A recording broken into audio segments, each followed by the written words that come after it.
And we will start off with a little bit of recitation. As you know, the tabla is a talking instrument, a talking drum. It has its own language, it has its own poetry, and it's an abstract language. So if you play um, just one of the drums, on this side you have ga or gay, and close stroke, cut or k. Now on the left hand, I play tabla left-handed. So ta, te, te, kita. These are combinations. Da ge na te te. Ge na da ge na. Da ge na da ge na ge na.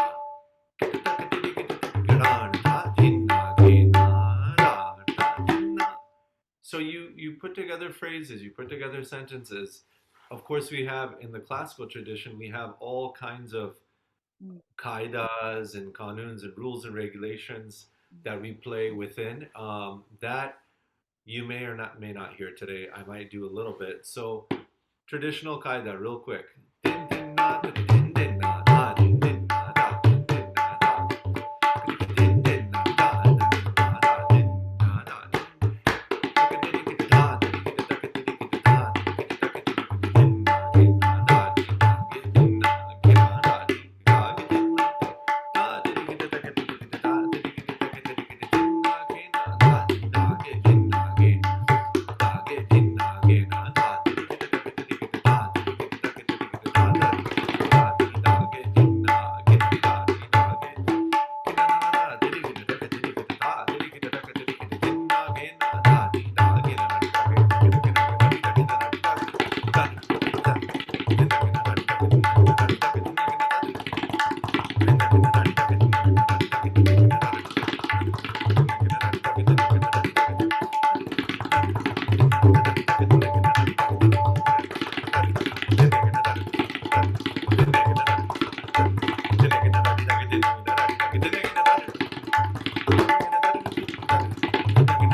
Oh my God. So, It's so it's giving me that's what's goosebumps. going on in Oh, my head all day, every day. It's just wow. they're jumbled up.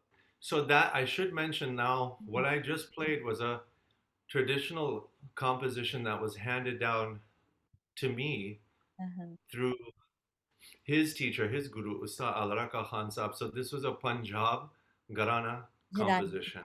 Wow. Yeah, so from the school of Punjab, North India. Mm. Now, the next rhythm I'll play a few rhythms that you'll hear within the kite runner also, Okay. Pashto rhythms. So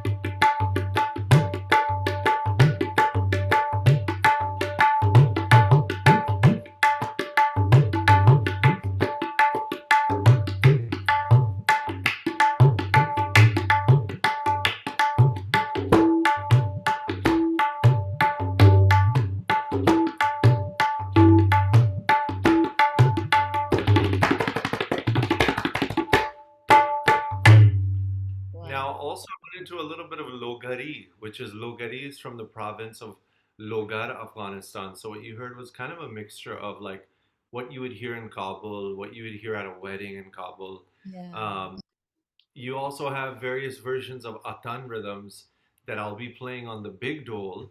Oh. Uh, Mm. Atan is the circular dance, and sometimes it can comprise of, 5 people up to 30 people, 40 people, an entire village, and it's male and female. So,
Oh.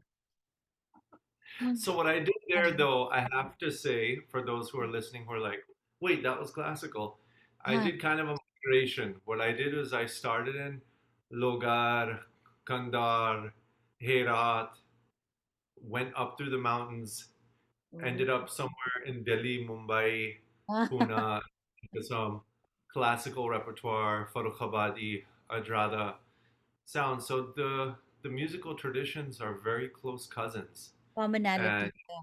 Mm. absolutely, there were royal court musicians from North India Mm. who settled in Kabul in the 1800s, Okay. and then Mm. they stayed in Kabul, and many of their descendants, Mm. being from North India, they Mm. passed down the tradition, and they would teach their students, their children, and they would be performers at the royal court within the royal courts of Afghanistan, and so there was a whole, I Mm. would say, I I mean I'm gonna use the word fusion Mm. because there's so many genres, as I said earlier, of Afghan music, but also fusing with North Indian classical music, the Mm. rag and tal system. So we have that as well. So when people ask me, "Oh, you play tabla?" Mm. Well, tabla exists is a principal instrument within traditional Afghan music. So that's just the way to simplify it. Mhm. Yeah. I And I mean, also play a little bit of Peshawari. So what you would hear in uh, Peshawar. Peshawar also. Yeah. And the second piece you played reminded me so much of this. We have kavalis in retro Right. Indian music. So Right. seemed like I'm listening to kavali music because that would go. I think that strengthens in a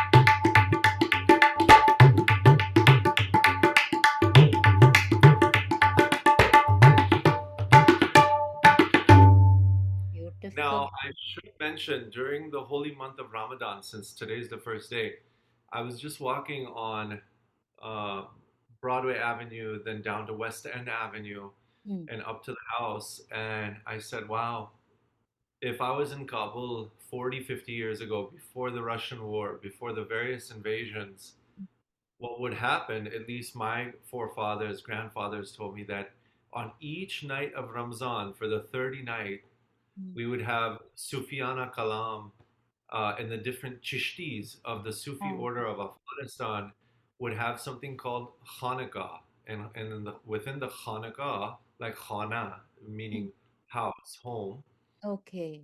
Mm. within that Khanaqah, they would have zikr. So different kinds of zikr and ibadat. and that was basically Qawwalis Mm. in various languages. Could have been in Dari, Pashto, Uh-huh. Hindi, Urdu, whatever you name it.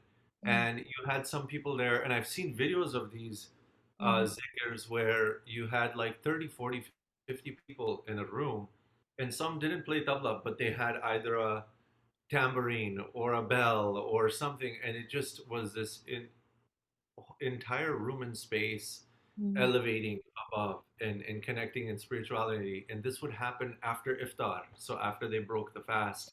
And sometimes it would go on until sahri, which is the morning meal you Mm. have before the sun rises. So I was just imagining that and the stories I've heard, and I said, hopefully one day Afghanistan will get back Mm. to welcoming the arts and culture, and so that the people like myself can go back and do what we love to do. Absolutely. Inshallah, I'll say, God willing, it will Inshallah, happen inshallah. with, Thank you. people like you around, holding the fort. That's important. Every bit counts. And this was such a treat, Salar, to listen. Oh my God, My this was pleasure. I amazing. thank you so much. Thank you, and I hope you got the recording of the happy birthday and you're able to air it. Absolutely. My first time to hear it like that. So thank you. I appreciate it. And your Guruji, obviously world-renowned maestro Zakir Hussain, won 3 Grammys, the third Grammy recently. Any Yes, and advice that that he gave you that you still carry in your heart? absolutely. I think about my guru every day. He's in me. What he's taught me is always with me. It's like mantras. So having the blessing of having him in my life, it's like, although there might be 3,000 miles distance or 10,000 miles at a time, Mhm. those are lasting lessons and lasting mantras Okay. and just gems of knowledge that he's shared with all of the students. And I have several hours of just one-on-one tape where I've just been sitting there in front of him as an 18-year-old, 17-year-old. The minute I got my driver's license, I was like, can I come Mhm. over for a few lessons? Yeah. And each one of those tapes is jam-packed with just life advice Okay. and how to be and how to go about your life Mm. walking through the path of rhythm. And Mm. tabla just happens to be a medium of communication, but it's also a way of life. It's a total way of life. It's a discipline. It's an art. It has philosophy, humanities, you name it. It's within the instrument and the tradition. And so Mm. I have to thank my parents and Mm. their friends for in the 80s finding out that Zakir Ji at that time was only 38, 39 years old, teaching in Mm. Berkeley, California, and taking me and literally giving me to him, and thank him for all the countless knowledge and information that he's bestowed on all of his students and shared with the entire family of musicians. And so just, I mean, today I was thinking about something he mentioned, and it was, it was along the lines of, you know, we've all been in a place where there maybe has been some self-doubt or thinking of your limits or thinking of growth. And I think one of the ways he really helped me deal with something like that was, and kind of like clipped my wings and let me fly away, was he said, I don't want you to have any doubts. The minute you see me doubting you, then just worry about me. So if I'm not doubting, and this was when I was, 17, and obviously figuring out the world I was living in, figuring Yeah. out the path I was trying to walk and the steps I was trying to take. And so he's always, I would say, been so encouraging, so open, like a total open book with just him, and so helpful to all of his students who are from all parts of the world. And so um, and yeah, he won 3 Grammys, but he helped take home to India 8 Grammys, which is I believe it's a record. And Okay. so now it's got all of us like we all literally feel like we have rocket boosters on our backs, because it's just like it's a big win for everyone and everything, but it's a big win for the tradition of tabla, and it's been literally blood, sweat, and tears of his and sacrifices that he made and his father made, so that I can sit up on, Broadway with my, head up high and announce what I'm doing. Yeah, lovely, lovely. And yeah, he is such a giving artist. When I've seen him on stage with other artists, he would love to take a back seat. I saw him with another singer from India, and he was so humble about it. He gave the limelight completely to the artist, and he himself is such a icon. But that was so amazing to see, I have to say. Yeah. Absolutely, and I would say that when you've reached a certain point in self-awareness and Hmm. confidence and self-esteem, you're always willing to pass the baton, right? Absolutely, you're right about that. Well, Salar, you made my day, my evening, and the entire month. Thank you so much for joining. This was See such a you, see you in San Jose, right? Absolutely, I'm going to be there. And again, listeners, get ready to be mesmerized by the bowls of tabla and the enchanting tale of the kite runner at Hammer Theatre, April 3rd to 7th. Get your tickets soon, enact.org, hammertheatre.com, and Kite Runner Broadway. Thank you. Thank you, Salar. Take care. And thank you for giving me your precious time. I know you're very, very busy, but thank you so much. My honor, privilege, and pleasure. Again, happy birthday, and Thank you. thank you for having me on Off the Cuff. Thank you. Bye bye. Take care.